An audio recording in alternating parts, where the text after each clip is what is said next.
सारे साथियों ਨੂੰ सत श्री अकाल ਅਤੇ नमस्ते। ਅੱਜ इस सत्र ਦੇ ਵਿੱਚ एक विषय ਤੇ चर्चा करांगे। वो विषय है नवी शिक्षा नीति, जो न्यू एजुकेशन पॉलिसी केंद्र सरकार वालों लगभग 6 साल दे परिश्रम तो बाद ये नवी शिक्षा नीति तैयार हुई है। 1986 दे विच अपने देश की उस वेले शिक्षा नीति बनाई गई सी।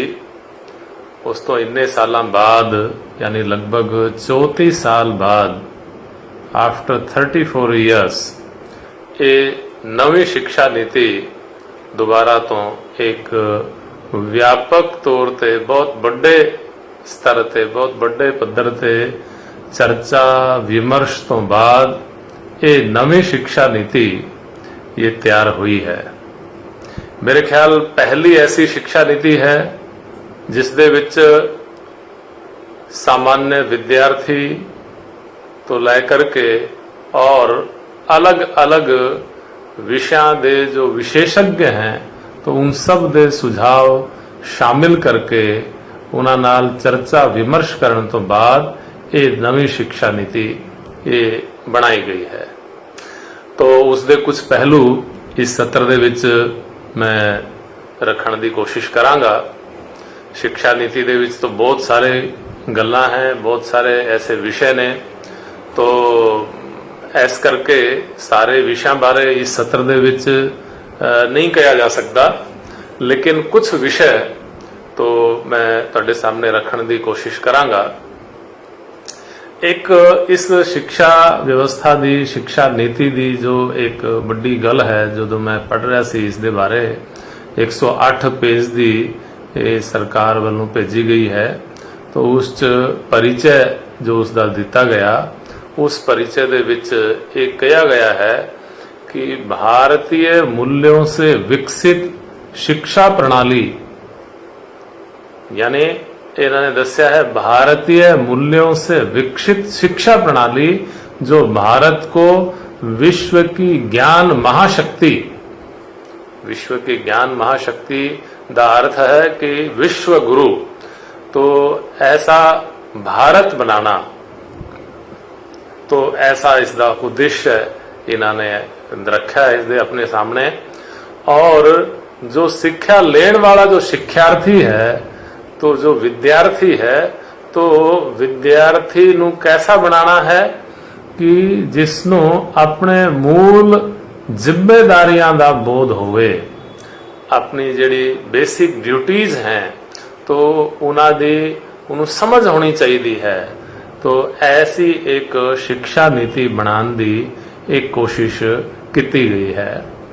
इसी तरह एक दूसरा एक विषय उन्होंने रखा कि संवैधानिक मूल्यों का पालन करने वाला व्यक्ति तैयार करना, यानी अपने देश का जो कॉन्स्टिट्यूशन है, संविधान है, उसका सम्मान, उसकी रिस्पेक्ट। तो क्योंकि संविधान जो बनाया गया है तो अपने देश नू ठीक तरह व्यवस्थित ढंग नाल चलाने लई ऐसे नियम कायदे कानून जो बनाए गए हैं वो सारा कुछ संविधान है, तो उसका पालन ये करना आना चाहिए है हर व्यक्ति को। यानी एक व्यक्ति इस शिक्षा के अंदर जदों वो शिक्षा प्राप्त करेगा तो उस तो बाद एक अच्छा नागरिक बनेगा, अनुशासित व्यक्ति बने। एक उन्होंने एक लक्ष्य और अपने सामने ये रखा है। एक विषय है उस कि जो भी छात्र इस पढ़ाई नू पढ़ेगा, इस पढ़ाई नू पढ़ने तो बाद उसके मन के अंदर भारतीय होने का गर्व ये होगा, मैं भारतीय हूँ, इसका गर्व उसके मन से अपने आप आएगा। तो और केवल मंच आएगा इतना ही पर्याप्त नहीं है, तो उसके सोच विचार, उसका आचरण भी जैसा एक अच्छा भारतीय होना चाहिए है वैसा बनन की वो कोशिश वो अपने जीवन च करता रहेगा। इस सिक्ख्या व्यवस्था जो नवी शिक्षा नीति आई है तो इस दे बारे उन्होंने एक ये जानकारी दी है। और असी भी कहने कि जरा अपने भारत की जिहड़ी मूल गल है कि असी कुछ भी करते हैं तो सर्वे भवंतु सुखिनः, सर्वे संतु निरामया, सभी सुखी हों, सभी निरोगी हों, कोई दुखी ना हो। तो ऐसी एक कामना लेकर के हम सभी अपना काम करते हैं। तो ऐसा ही मन ये देश के हर नागरिक दा बने, ये शिक्षा व्यवस्था, ये नवी शिक्षा नीति, ये उसका एक प्रयास, ऐसा उन्होंने जानकारी दी है। एक वैश्विक नागरिक जिन्हों असी अपने ग्रंथां दी, अपने महापुरुषों की भाषा च कहीए तो वसुधैव कुटुंबकम की सोच लेके चलन वाला व्यक्ति ऐसा तैयार करना, ये भी शिक्षा नीति का एक मकसद है, उद्देश्य है। तो जदों असी गल करते हैं तो अपने देश च इस विषय की बहुत बड़ी कमी है कि व्यक्ति अपने देश से गर्व करे, हर नागरिक उसके जीवन च राष्ट्र हित सर्वोपरि होवे। तो इस गल की बहुत बड़ी कमी है। इस देश का नागरिक अगर राष्ट्रभक्त हो जाएगा तो उसके मन च अपने भारत के प्रति गर्व की भावना होएगी। तो भारत की समस्यावां का समाधान बहुत जल्दी ये हो सकता है।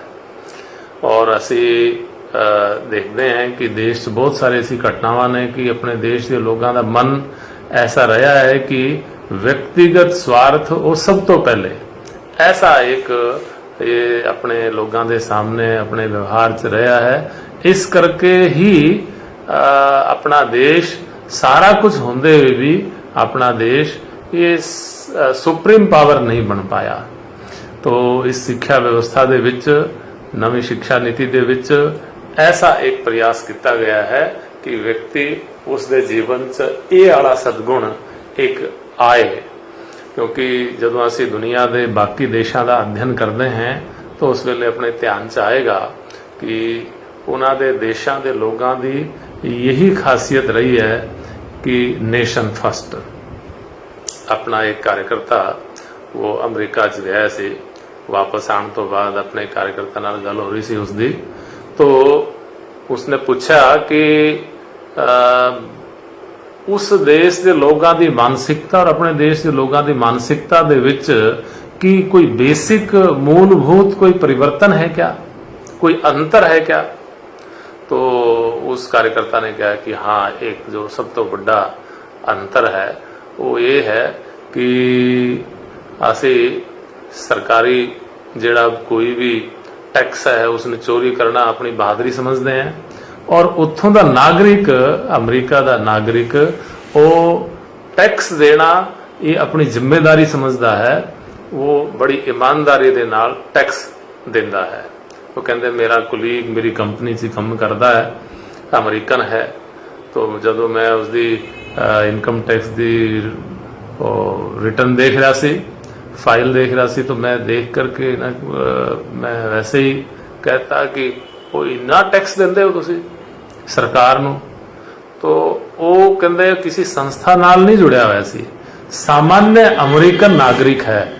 तो उसका नजरिया की सी, उसके कमेंट की सी, उसने कहा कि भाई साहब जदों असी टैक्स देने तो टैक्स देन करके ही सरकार सानू इन्नी सारी सुविधावां उपलब्ध करा पाती है, इस करके सानू टैक्स तो देना पड़ेगा। वो कहते कि ये सामान्य व्यक्ति का नजरिया यही है। तो नेशन फर्स्ट। एक इसी तरह इजराइल का भी उदाहरण है कि उतों के जिहड़े लोग ने तो उन्होंने जीवन च भी नेशन फर्स्ट है, इस करके छोटा जा देश होंदे हुए भी एक विकसित राष्ट्र है, प्राकृतिक संसाधन नहीं है, उस तो बाद भी इजराइल बहुत शक्तिशाली देशों के विच उसकी गिनती होंदी है। तो इस करके ही होंदी है कि उस देश के नागरिक उन्होंने जीवन च यही है राष्ट्र हित सर्वोपरि। जो अपने देश के लोगों का मन अपना ऐसा आचरण ऐसा हो जाएगा तो अपना देश भी एक महाशक्ति बनेगा ही, इस दे विच कोई संशय ये नहीं है। एक और जिहड़ी इस शिक्षा व्यवस्था की असीं गल करते हैं तो एक स्कूली शिक्षा बारे जो इसका स्ट्रक्चर जो ढांचा इन्होंने दस्सिया है, 3 साल तो लैके 18 साल के बच्चों के लिए ये स्कूल की शिक्षा होएगी। हाले तक जो स्कूल की शिक्षा की सरकार ने व्यवस्था की सी वो है 6 साल तो लैके 18 साल तक के बच्चों की, लेकिन हुण 3 साल तो लैकर के शुरू हो जाएगी। तो उस दे विच जिहड़ा पहला शिक्षा का जो हिस्सा है वो 5 साल का है, उन्होंने कहते हैं फाउंडेशनल एजुकेशन।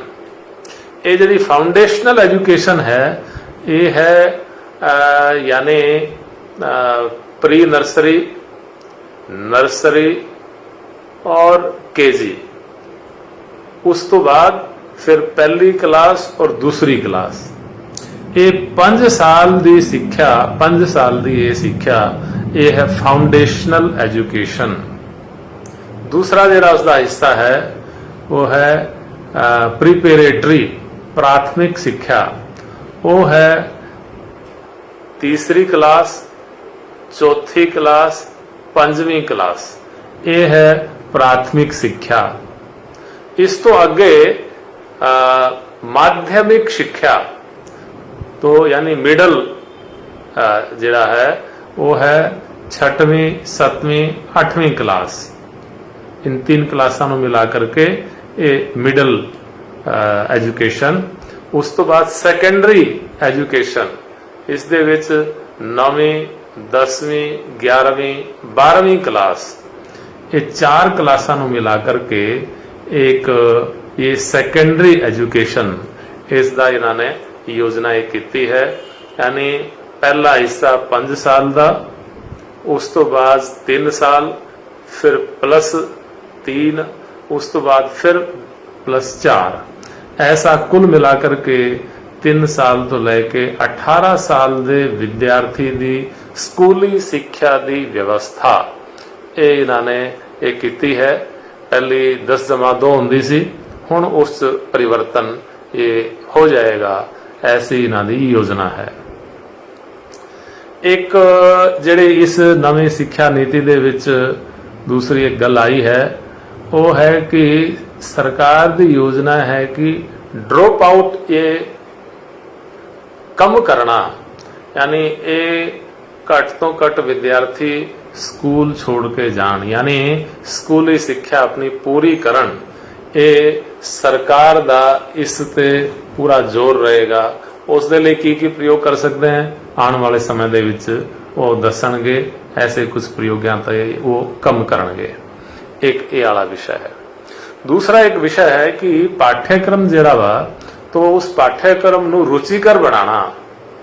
तो यानी हर चीज क्यों पढ़ाई जा रही है, उसका मकसद की है, एक तो ये विद्यार्थी नूं समझ आना चाहिए है। दूसरा है कि पढ़ाने के जिहड़े तरीके हैं वो रुचिकर होण, यानी विद्यार्थी नूं पढ़ाया जाए तो खेल खेल दे विच पढ़ाना या कुछ छोटे छोटे जो प्रयोग एग्जाम्पल उन्होंने सामने रख करके समझाना। तो कोई इंडस्ट्री चल रही है तो चलती हुई इंडस्ट्री को दिखा के लाना, उन्हें देख करके समझ सकता विद्यार्थी कि एक ही साइंस है, इसका की मैकेनिज्म की है, तो इसकी टेक्नोलॉजी तकनीक की है। तो ऐसे एग्जाम्पल उदाहरण दे नाल ये समझाना। एक है कहानी के माध्यम राही ये समझाना। कोई भी विषय है तो कहानी के माध्यम राही इतिहास की कोई घटना इतिहास पढ़ाना है तो कहानी के रूप में सुना सकते हैं। ऐसे कुछ ऐतिहासिक स्थाना ते उत्ते लेके जाना विद्यार्थियों नूं, उत्थे जा करके महापुरुषों की घटनावां, उन्हां दी विशेषतावां, उन्हां दी नीतियां, तो वो सारी समझाई जाण। प्राचीन काल दे विच कला तो वो किस तरह की सी, कितनी उन्नत सी, ऐसे कुछ इतिहासिक स्थानां दी यात्रा करा के विद्यार्थियों नूं एजुकेट करना, उन्होंने पढ़ाना। ये जिहड़ी फाउंडेशनल एजुकेशन है, इसका एक मकसद है कि बच्चे नूं अक्षर ज्ञान हो जावे, छोटी छोटी बेसिक गल्लां उसदे समझ आ जावें। तो ये उसका उद्देश्य है।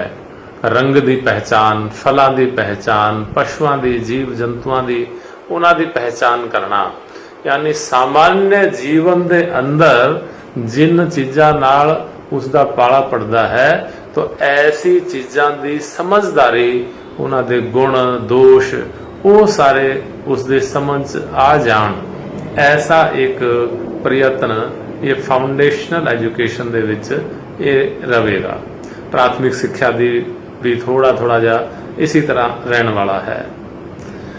6वीं क्लास तो लैके और आगे जिहड़ी क्लासां हैं, तो इस दे विच कुछ एक व्यवसायिक प्रशिक्षण ये कराणगे। तो व्यवसायिक प्रशिक्षण मतलब जिद्दां बढ़ाई दा काम, ਉਹ ਲੱਕੜੀ ਦਾ ਕੰਮ, ਨक्काशी ਦਾ ਕੰਮ ਕਿੱਦਾਂ ਕਰਦਾ ਹੈ, ਉਹਨੂੰ ਦਿਖਾਣਾ। ਥੋੜਾ ਜਿਹਾ ਕੁਝ ਹਫਤੇ ਦੇ ਵਿੱਚ, 10 ਦਿਨ ਦੇ ਵਿੱਚ ਕੁਝ ਨਾ ਕੁਝ ਕੋਈ ਆਪਣੀ ਰੁਚੀ ਦੇ ਹਿਸਾਬ ਨਾਲ ਕੋਈ ਕੰਮ ਚੁਣ ਕੇ ਉੱਥੇ ਉਸ ਕੰਮ 'ਚ ਕੁਝ ਨਾ ਕੁਝ ਆਪਣੀ ਰੁਚੀ ਪੈਦਾ ਕਰੇ।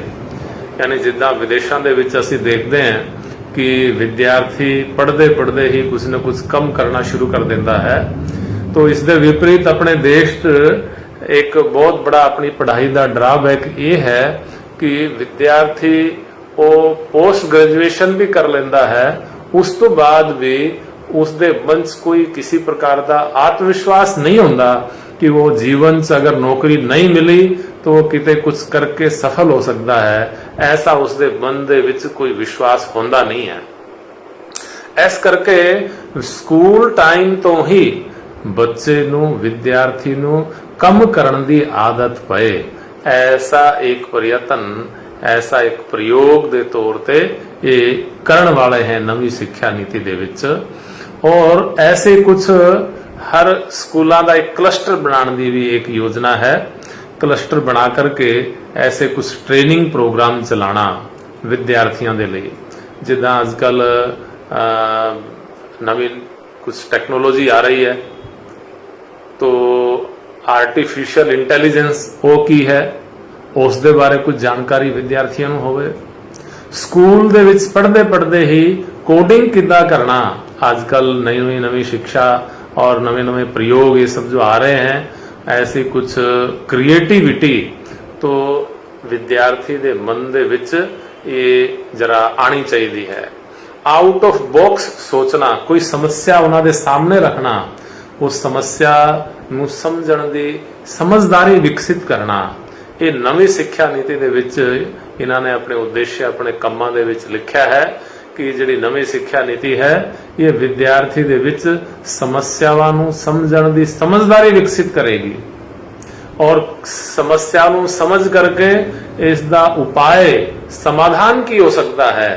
तो उस दे लई जरा इन्नी एक समझदारी विकसित करने का कम ये नवी शिक्षा नीति करेगी, ऐसा इस दे नीति निर्धारका ने इस दे विच लिख के दिता होया है। तो ऐसा एक करनगे। ये जिहड़े क्लस्टर बनाने हैं इन्होंने, यानी आस पास के नेड़े तेड़े दे 5-8-10 स्कूलों का एक क्लस्टर बना के उत्थे एक सब प्रकार की प्रयोगशाला सुविधावां किसी एक थां ते उन्होंने डेवलप करना। क्योंकि आजकल जिहड़ा सर्व शिक्षा अभियान का जो भी सारा चल रहा है, तो उस दे विच जो जानकारी आई है कि बहुत सारे ऐसे स्कूल ने, यानी 24% ऐसे प्राइमरी स्कूल ने जिन्हां दे विच 30 तो घट संख्या ये रहिंदी है। तो ऐसे ही जो सैकेंडरी स्कूल ने, तो उन्हां विचों भी लगभग 14-15% ऐसे स्कूल ने कि जिन्हां दे विच जरा 30 तो घट संख्या रहिंदी है। तो इस करके ऐसे स्कूलों दे विच फिर पूरा स्टाफ भी दिता नहीं जा सकता। तो एक टीचर 2-2, 3-3, 4-4 विषय पढ़ाता है, जिन्हां दा उन्होंने अनुभव नहीं है, तो ऐसे विषय भी उस टीचर ਨੂੰ, उस अध्यापक ਨੂੰ पढ़ाने पैंदे हैं। तो इस करके विद्यार्थी दे उत्ते बहुत बड़ा एक अन्याय है। तो इस करके सरकार ने इस दे बारे योजना की है कि ऐसे कोई क्लस्टर बनाए जान, जिस क्लस्टर दे जो सेंटर होएगा उस सेंटर दे विच सब प्रकार की सुविधावां तो वो विद्यार्थी नूं उपलब्ध कराई जान। आधुनिक पुस्तकालय, आधुनिक प्रयोगशाला, लैब, साइंस लैब्स, तो कंप्यूटर शिक्षा, तो और कुछ ऐसे स्किल डेवलपमेंट के ऐसे प्रयोग, तो ये सारे क्लस्टर का सेंटर होएगा, उत्थे इस प्रकार की व्यवस्था सरकार वालों की जाएगी। ऐसा इस नवी शिक्षा नीति दे विच ये जानकारी दी गई है। एक स्कूल का जो विद्यार्थी है, वो जो भी पढ़न वाला विद्यार्थी है, उसके मन दे विच प्राचीन भारत के प्रति, यानी जो अपने देश की गौरवशाली ऐसे परंपरा रही है, तो उस परंपरा के बारे उस विद्यार्थी नूं जानकारी देना, तो अपने देश की विज्ञान की कैसी उज्जवल परंपरा अपने देश दे विच रही है, किस प्रकार की अपने देश दे विच कोई कला, संस्कृति, भाषा, साहित्य, ये सारा अपने प्राचीन देश भारत दे विच किदां दा रहा है, ये विद्यार्थी नूं इसकी जानकारी होवे। अपना देश ये कितना महान है, ऐसा सब गौरवशाली इतिहास उसके सामने आना चाहिए है। और इस तो अलावा आज जो अपने देश के अंदर अपना जो वर्तमान भारत की उपलब्धियां की ने, तो उन भारत की उपलब्धियां की भी जानकारी ये विद्यार्थी नूं करानी चाहिए है। तो ऐसा एक शिक्षा नीति दे विच इन्होंने दस्या है कि असी ऐसा एजुकेट करांगे विद्यार्थी दे लई, ऐसा सिलेबस असी बनावांगे। भारत के सामने की चुनौतियां ने उन्हां बारे भी जरूर दसांगे। देश के प्रति अपनी कोई जिम्मेदारी की भावना, समाज के प्रति अपनी जिम्मेदारी की भावना ये विद्यार्थी के अंदर विकसित होवे, विद्यार्थी का नैतिक स्तर ये अच्छा होवे, एक अच्छा इंसान बने हो, तो दूसरों की सेवा की भावना उसके मन च होवे, तो ऐसा इंसान विकसित करना इस नवी शिक्षा नीति के माध्यम राही, ऐसा उन्होंने एक जानकारी। अच्छी आदतां उसके जीवन च ये, यानी जो फाउंडेशनल एजुकेशन रहेगी, प्री नर्सरी तो ही इसकी कोशिश वो उन्होंने करनी है, ऐसा एक जानकारी उन्होंने दी है। ऐसे कुछ विद्यार्थी का जिहड़ा मूल्यांकन है, जो दी परीक्षा है, तो केवल रट्टाफिकेशन वाली वो कामयाब नहीं होएगी। कुल मिलाकर के विद्यार्थी की समझदारी का स्तर की है, वो परीक्षा के माध्यम राही उन्होंने ये समझने की कोशिश करनी है, उसके आधार पर ही उन्होंने उसकी ग्रेडेशन करनी है। फिर केवल पेपर नहीं, तो उसके जो साथी हैं उन्होंने की नजरिया है अपने साथी के प्रति, वो अपने साथियों की मदद करता है क्या, उन्होंने नाल उसका व्यवहार वो किस तरह का रहिंदा है, सहयोगात्मक है क्या, तो वो की मतलब टीम वर्क का स्वभाव है कि नहीं है, अपने अध्यापक का सम्मान वो करने का स्वभाव है कि नहीं है। तो ऐसे इन सारे बहुत सारे ऐसे बिंदुओं के आधार पे उस विद्यार्थी का मूल्यांकन ये इस नवी शिक्षा नीति दे विच ये होने वाला है, ऐसा एक जानकारी उन्होंने दी है। तो विद्यार्थी के मूल्यांकन के बारे उन्होंने दस्या है कि 360 डिग्री मूल्यांकन, 360 डिग्री, तो ऐसा एक मूल्यांकन का वो की प्रकार रहेगा, वो विस्तार दे विच बाद आने वाला है। ऐसा एक स्कूली शिक्षा बारे एक और भी है कि इस शिक्षा की जिहड़ी विशेषता है वो है कि मात भाषा दे विच ये शिक्षा ये मिलने वाली है। प्राथमिक शिक्षा तो ये पक्का ही है कि मात भाषा दे विच होएगी, और इसी दे नाल नाल इन्होंने एक संस्कृत जिहड़ी देव भाषा है, देव भाषा की शिक्षा हुण जिहड़ा सिलेबस है ਆਪਣੇ ਪੰਜਾਬ ਤੋਂ ਸੰਸਕ੍ਰਿਤ ਦਾ ਆਪਸ਼ਨ ਹੀ लगभग समाप्त प्राय है, लेकिन पहले अच्छा रहा है और 7वीं 8वीं क्लास तो पढ़ाना शुरू करते सी, तो इस करके संस्कृत का बेस वो ठीक तरह बन नहीं पाता सी। हुण पहली क्लास तो संस्कृत पढ़न का एक विकल्प ये सरकार ने दिता है, तो ऐसा विदेशी भाषा यानी कि असी अंग्रेजी सीख सकते हैं, लेकिन पढ़न का जिहड़ा माध्यम है वो अंग्रेजी नहीं होएगा, वो अपनी मात भाषा वो ही पढ़न का माध्यम यही रहेगा। यानी जिद्दां अपनी पंजाबी भाषा है पंजाब च रहने वालियां दी, तो पंजाबी च ही असी प्राथमिक सिक्ख्या उस च ही असी प्राप्त करनगे। आगे की जिहड़ी सिक्ख्या है वो भी अपनी भाषा दे विच ही होएगी, ऐसा इस सिक्ख्या नवी सिक्ख्या नीति दे विच दिता गया है। जदों कॉलेज की सिक्ख्या की व्यवस्था की गल करते हैं असी, तो एक तो सब तो बड़ी इन्होंने एक जिहड़ी गल इस कही है वो है कि राष्ट्रीय अनुसंधान फाउंडेशन NRF उसकी स्थापना एक करने वाले ने, यानी अगे की जिहड़ी पढ़ाई है वो अनुसंधान परक होवे, रिसर्च बेस होनी चाहिए है। आज अपने देश की GDP का केवल मात्र 0.69% ये अनुसंधान ते खोज ते रिसर्च ते खर्च होता है। लेकिन बाकी देशों की जदों असी गल करते हैं, तो अमरीका की जदों असी गल करते हैं तो उन्हों का लगभग 4.5% अपनी GDP का वो इस खर्च करते हैं। तो अपने देश बहुत घट खर्चा असी इस ते करते हैं, बजट बहुत घट है।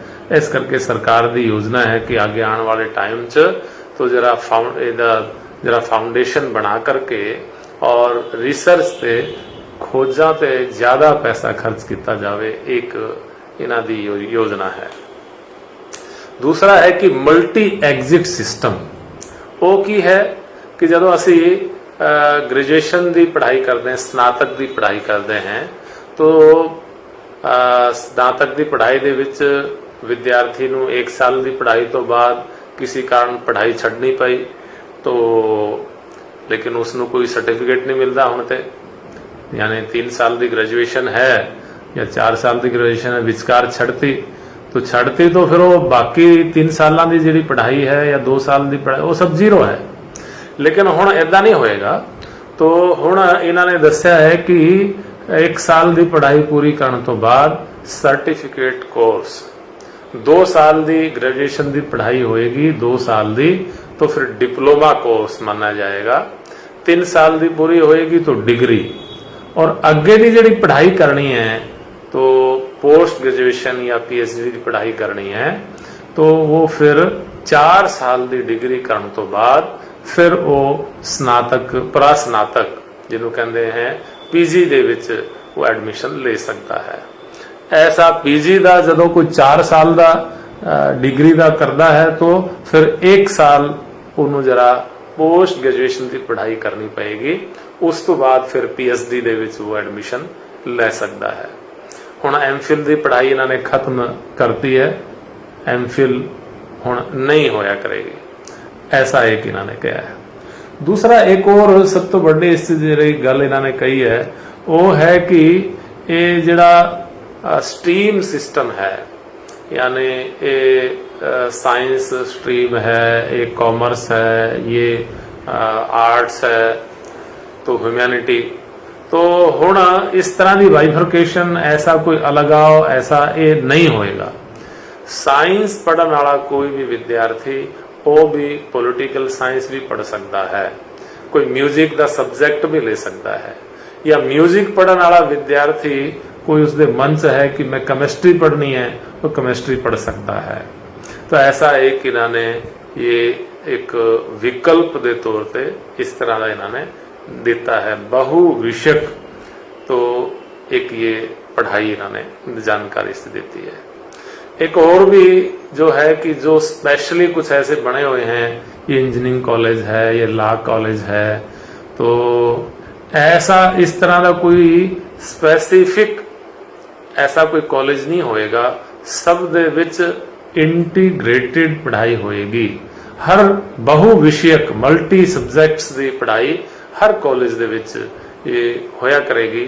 ऐसा एक आने वाली शिक्षा नीति दे विच ये योजना इस प्रकार दी इन्होंने दी है। और एक बीएड दे बारे दस्या है कि जिहड़ा 12वीं क्लास तो बाद 4 साल दी जिहड़ा इंटीग्रेटेड बीएड कोर्स है तो वो विद्यार्थी कर सकता है। जिसके मन च है कि मैं अध्यापक ही बनना है, तो जिसनों अध्यापक ही बनना है तो फिर उस दे लई वो 4 साल का कोर्स तो वो करके अपना अध्यापक बन सकता है। लेकिन किसी के मन च आया कि कोई किसी ने अच्छी शिक्षा प्राप्त की है और 4 साल का कोई ग्रेजुएशन करने तो बाद उसके मन च आया कि मैं हुण जरा अध्यापक बनना है, तो वो भी बन सकता है। तो 2 साल का भी बीएड का कोर्स है और 1 साल का बीएड का कोर्स भी इस दिता गया है। एक इन्होंने विकल्प के तौर पर जिदा कोरसपोंडेंस तो पत्राचार तो पढ़ाई इग्नू के माध्यम राही या और भी कई ऐसे विश्वविद्यालय वो पढ़ाई कराते हैं, तो उसी तरह वो जारी रहेगी। तो उसके नाल ऑनलाइन शिक्षा की व्यवस्था ये भी जरा आने वाले समय दे विच ऐसी व्यवस्था भी होने वाली है। ऐसा एक सिस्टम इन्होंने दिता है। अपने देश दे विच एक व्यवसायिक शिक्षा की जो असी गल करते हैं तो यानी प्रोफेशनल जो एजुकेशन है उसकी गल करते हैं तो 19 साल तो लेकर के और 24 साल तक के विद्यार्थी इन्होंने एक पिछला आंकड़ा एक आ रहा सी कि कुल विद्यार्थियों के केवल 19 साल तो लेकर 24 साल तक की उम्र के जो हैं विद्यार्थी वो केवल 5% ऐसे विद्यार्थी ने जो कि प्रोफेशनल कोर्स दे विच पढ़ाई कर रहे हैं। इस दे मुकाबले जदों असी बाकी देशों के वल देखिए तो अमरीका दे विच 52% ऐसे विद्यार्थी हैं कि जो प्रोफेशनल पढ़ाई कर रहे हैं और जर्मनी दे विच 75% और दक्षिण कोरिया दे विच तो बहुत अधिक ऐसे यानी 96% विद्यार्थी ये प्रोफेशनल कोर्सेज दे विच ये पढ़ाई कर रहे हैं। एक सरकारी आंकड़ा है। तो इस करके आप अपने पढ़े लिखे भी बहुत सारे बेरोजगार क्यों हैं? तो ऐस करके ही बेरोजगार हैं क्योंकि किसी प्रकार का हुनर कोई ऐसी प्रोफेशनल एजुकेशन अपनी लिती नहीं अपने भारत के विद्यार्थियों ने। तो आने वाले समय दे विच 2025 तक सरकार की योजना है कि 50% विद्यार्थी ये किसी न किसी व्यवसायिक कोर्स दे विच एडमिशन लेन। ऐसा एक सरकार की ये योजना है। तो एक ये एक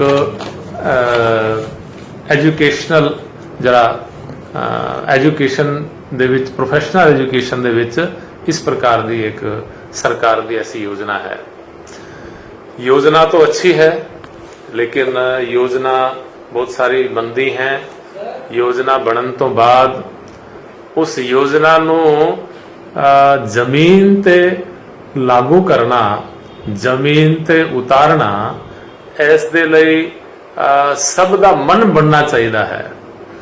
ऐस करके एक केवल केंद्र सरकार ने योजना बनाई और वो सारा कुछ लागू कर देंगे तो ऐसा संभव नहीं है क्योंकि इस शिक्षा व्यवस्था दे विच राज्य सरकारां दी बहुत बड़े पद्धर ते भूमिका रहिंदी है और राज्य सरकारां दे नाल नाल जो प्राइवेट निजी संस्थान हैं तो ऐसे कुछ प्राइवेट संस्थावां भी रहिंदी हैं उन्हां दी भी बहुत बड़े पद्धर ते ये भूमिका इस दे विच रहन वाली है। इस करके असी अपने समाज दे विच इस नवीं शिक्षा नीति के बारे जागरूकता पैदा करिए और जो भारत भारतीयता ਦਾ ਸੰਸਕਾਰ ਦੇਣ ਵਾਲੀ ਵਿਅਕਤੀ ਨੂੰ ਆਪਣੇ ਜ਼ਿੰਮੇਵਾਰੀਆਂ ਦਾ ਅਹਿਸਾਸ ਕਰਾਉਣ ਵਾਲੀ ऐसी एक पहली ऐसी शिक्षा नीति ये बनी है अपने देश ਦੇ ਵਿੱਚ। ਇਸ ਦਾ सभी स्तर ਤੇ स्वागत होना चाहिए है और ये सब संस्थान लागू ਕਰਨ ਇਸ ਦੇ ਲਈ एक अपने अपने पद्धर ਤੇ ਅਸੀਂ कोशिश करिए, अपना मन बनाइए ताकि आने वाले टाइम ਦੇ ਵਿੱਚ अपना भारत एक विश्व गुरु भारत बने और सारी दुनिया का नेतृत्व ये भारत करे और वास्तव दे विच सारी दुनिया के लोग जिदा पहले नालंदा, तक्षशिला, विक्रमशिला जैसे ऐसे विश्व स्तरीय विश्वविद्यालय ये भारत दे विच होंदे सी, तो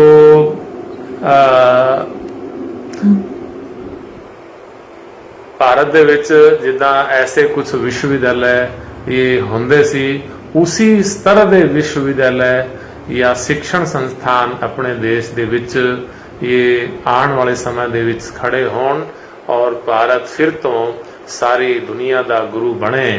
इस दे लई अपनी अपनी भूमिका निभाइए, नवी शिक्षा नीति का स्वागत करिए और कुछ अपने बहुमूल्य सुझाव होवें तो सुझाव दे करके तो इसनों और समृद्ध बनाने दे विच अपनी भूमिका निभाइए। इन्ना ही मैं बेनती इस सत्र दे विच तुहाडे सामने करनी सी। सबनों नमस्ते, सत श्री अकाल।